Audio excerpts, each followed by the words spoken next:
Welcome to Empower, the podcast where we spotlight inspiring women in the Bay Area. Today, we're thrilled to have Divya Padmanabhan, an accomplished engineer and passionate advocate for women in tech. Divya believes in starting young to teach gender equality and is dedicated to creating opportunities for women in the industry. Let's dive into her journey and insights on building a more inclusive future. Okay, thank you so much for joining us today. We really appreciate you taking the time to be on our podcast. It's my pleasure. Thank you for having me. Okay, so now we can jump into this. So my first question is, can you tell us a little bit about the journey that led you to your current position? Well, largely, it's an organic journey. I think I started off, originally I started off wanting to become a doctor, but that actually didn't pan out as well and then I shifted to engineering because I was always good at math and I felt like this could be something I wanted to do. And then since then, it's been a fairly organic journey. Most of the time, it's about taking the right opportunity and willing to go out of your comfort zone a little bit and pushing yourself and taking the jump of faith. So that's really what's my journey so far. Yeah, that's really interesting. Along that journey you had, did you have any role models or mentors, and did they influence that path in any way? I mean, plenty. I guess in some sense, I largely believe in learning from everyone that I meet. And, I think a lot of people inspire me along the journey. It starts with my mom. I think the amount of perseverance and grit that she's expressed through her years. She's a working mom, so that I learned a bunch from what it means to be a working mom and still be available for your family and still do a really good job in your career. Lots of leaders. I think my favorite is Jacinda Ardern, who's the Prime Minister of New Zealand. I think she was the Prime Minister of New Zealand, and I think from her was what it means to be a compassionate leader. There's a lot of people like that plenty of role models that I draw inspiration from. Yeah, definitely. Did you have any challenges, especially as a woman in leadership, specifically in that way? Absolutely right. I think it, again, it is about recognizing when you may be holding yourself back for various reasons. I think in the early part of my career, it was about taking the seat at the table. I think women generally suffer from this notion of lower confidence or the desire to be correct every time they speak, and knowing exactly what, their ability to be okay to be wrong or be vulnerable is always limits them from taking that step. I think it's part of my initial part of the career was, it's okay, I want to be at the table, I want to have my voice. And being able to do that was one step. So I think, and in general, it is about asking for what you want. Another thing that we often don't do is we feel like we'll do our thing, and a part of it is, I guess, we were told just do your work and you will be recognized, but many times that doesn't always happen. And so in some sense, it's about being able to ask for, this is my interest, I want to do this, and be explicit about where you want to go. So I think that's something that I certainly has been moments that I've picked up on and done so more consciously. Yeah, definitely. I could totally see that. Obviously, along your journey, you faced a lot of challenges, setbacks, or maybe even failures. Do you have any specific examples of that, and how you tackled that in general? I think I will say probably the most challenging phase was probably when I was starting my family and when I had my kids, and there was a phase and choice. I felt like there was a moment of choice of, do I really, how much of time do I want to give my career and how much of time should I give to my family? And I think it was a choice of, can I actually do both? And it was a really hard phase. And for context, I was an engineer at Apple back then, and that was a moment of, we were starting a new product, which was the Apple Watch at that time, and I struggled about, should I go ahead and put my name in the bucket to say I really want to be a part of this? And that meant really long hours and trying to handle the challenges of being a new mom, but still delivering a project like that. But I will say I'm super grateful for my manager, because he didn't at that point.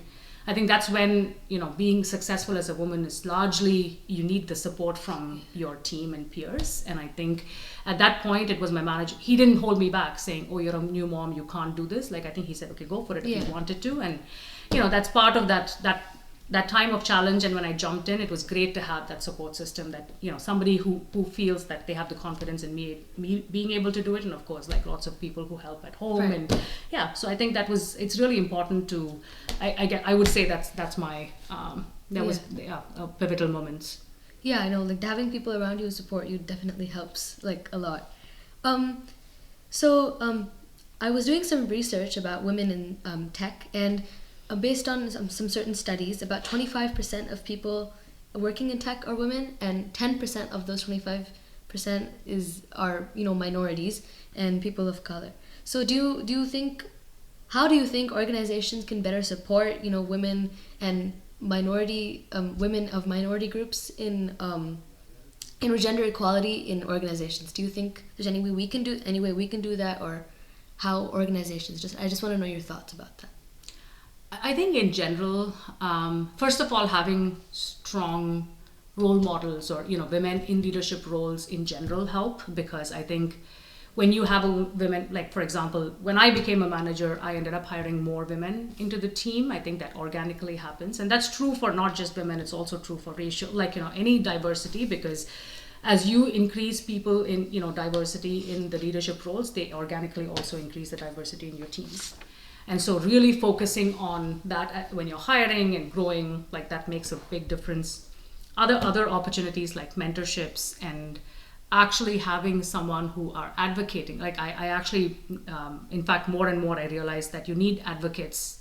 Mentors are good because mentors help you, give you advice in moments that you need, but advocates or people who actually advocate for women or for those actually become really important. And so for you to build those relationships, strengthen them over time, so you find these people who can be you at the table, that maybe you're not present, but somebody who can represent you or advocate for you becomes really important. Mm-hmm. So I think organizations providing the right forums for that can be really helpful.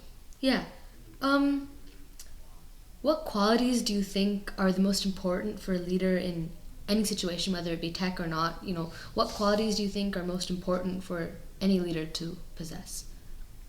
I think being clarity, I would say. Like, I think as a leader, the most important thing you do is provide clarity for people around you. And that means that even in a place where you don't know the solution, like you actually don't know how to solve a problem, being able to make a call and explain and be compassionate about it and bring people along is one of those things that I think you really do as a leader. And it's just and the other part of this is, again, I say compassion because that's something that goes undersaid in many situations. It is you can give the hardest message to people, or but being compassionate and thoughtful about how you do that, I think, plays a really important role. Definitely. Yeah.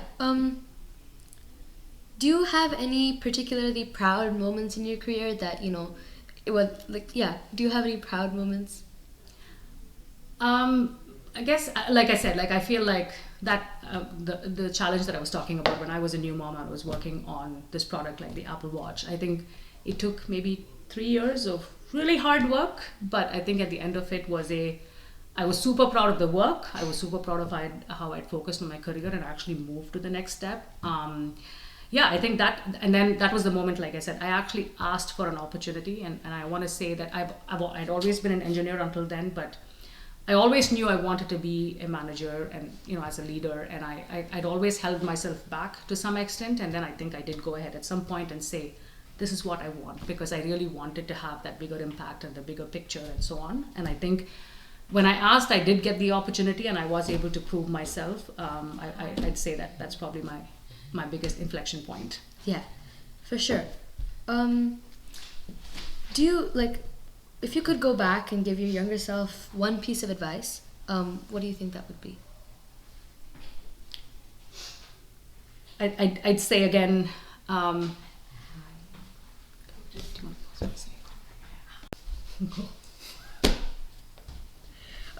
if you could go back and give your younger self one piece of advice, what do you think that would be?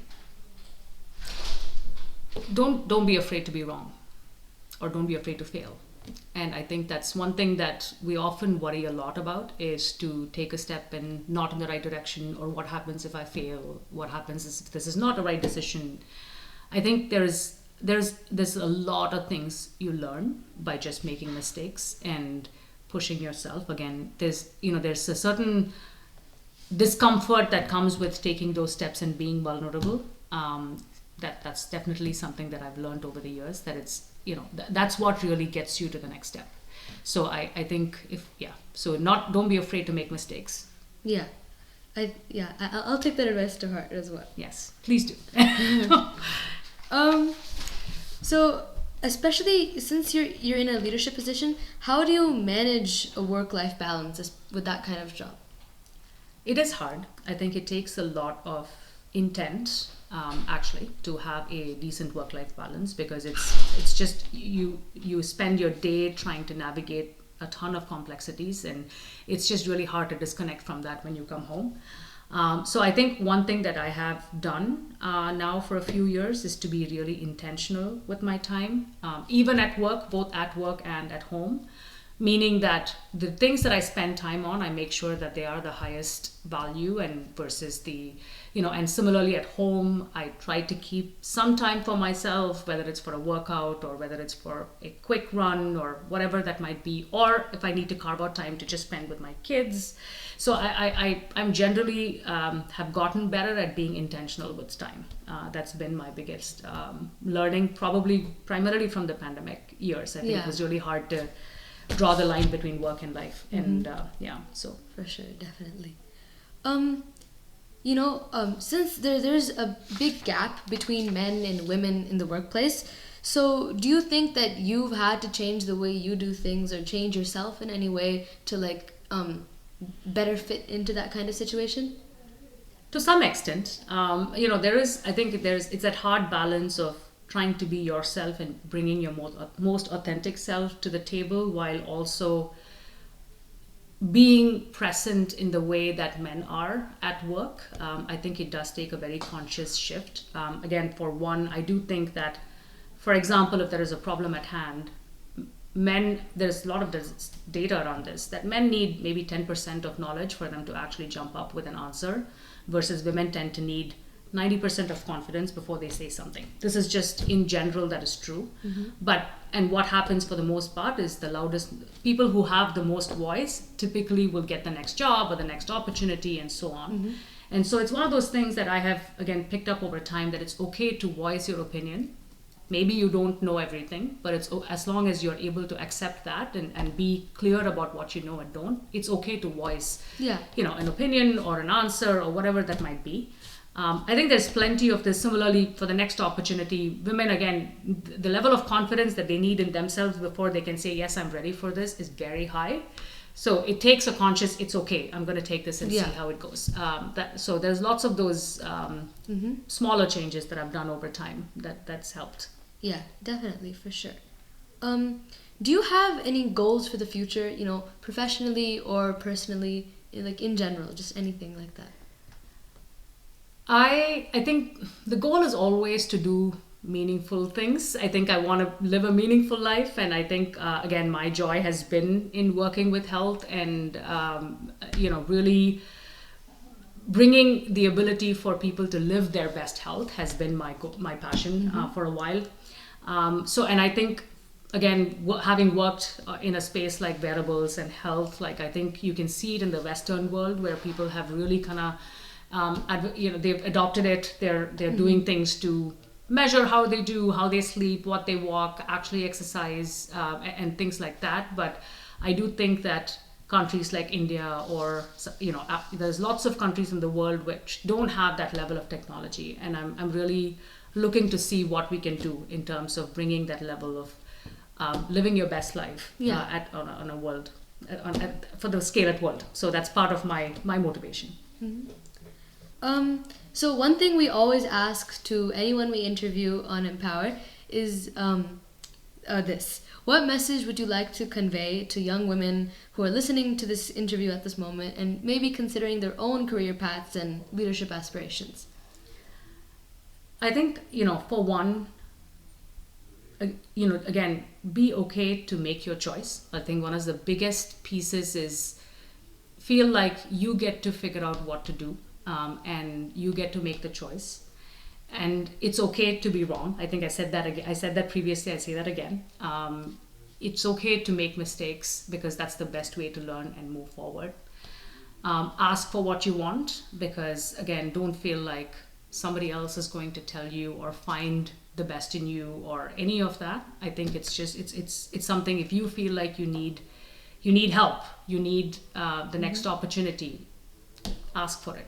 Yeah, for sure. I'll also take that advice to heart. Thank you so much for taking the time to let us come here and interview you. It really means a lot to us. Thank you so much for giving me the opportunity. Okay, thank you. Thank you so much for joining us on Empower, and thank you for giving us such amazing insight, Miss Divya. We hope today's story inspired you all to make your path to the future be something that you love. Remember to stay passionate and stay tuned for other episodes on our podcast, Empower. Thank you.